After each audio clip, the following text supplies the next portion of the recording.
প্রিয় কৃষিপ্রেমী ভাই বোনেরা, আসসালামু আলাইকুম। আশা করি সবাই ভালো আছেন। এখন আমি দাঁড়িয়ে আছি একটি ১২ মাসি মাল্টা বাগানে।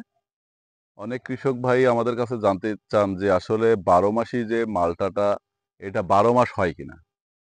তো আমি সেই পরিপ্রেক্ষিতে এখন একটি ১২ মাসি মাল্টা বাগানে আছি। ১ম শিফটের যে মাল্টাগুলো ছিল সেগুলো কিন্তু অলরেডি এই গাছ থেকে হারভেস্ট করা হয়ে গেছে। এখন ২য় ও ৩য় শিফটের ফল কিন্তু এই গাছে আছে।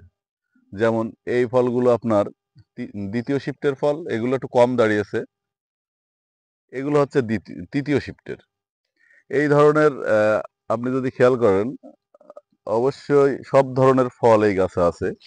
ছোট, বড়, মাঝারি এবং ফলগুলো কিন্তু থোকা, থোকা। অনেকেই আমাদের কাছে প্রশ্ন করে যে, "ভাই আমাদের গাছে এই দেখেন এগুলো কিন্তু আ সবেমাত্র ফুল থেকে ছোট, ছোট বল আকার ধারণ করেছে।" এই ধরনের অসংখ্য ফলে কিন্তু এই গাছটা পরিপূর্ণ। এটা আপনারা দেখতে পাচ্ছেন। অনেকে আমাদের প্রশ্ন করে যে, "ভাই আমাদের গাছে তো থোকা, থোকা ফল হয় না, সিঙ্গেল হয়।" আসলে এটা আপনাকে বুঝতে হবে। গাছের বয়স যখন আ ফল ধরার সক্ষমতা অর্জন করবে বা ম্যাচিউরড হবে তখন কিন্তু এইভাবে থোকা, থোকা ফল আসবে। একটা ৬ মাসের গাছে কখনো থোকা, থোকা ফল আসবে না। ওটা সিঙ্গেলই আসবে। কিন্তু গাছগুলো যখন পরিপূর্ণ হয়ে যাবে তখন কিন্তু ১২ মাসে যে মালটাটা তার ধরনটা এমনই আসবে।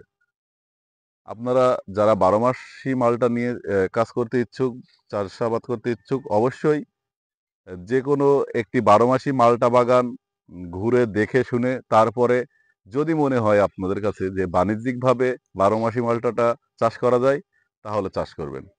সবাই ভালো থাকবেন, সুস্থ থাকবেন এবং কৃষি বিষয়ে যেকোনো পরামর্শের জন্য আমাদের সাথে যোগাযোগ করতে পারেন। আসসালামু আলাইকুম।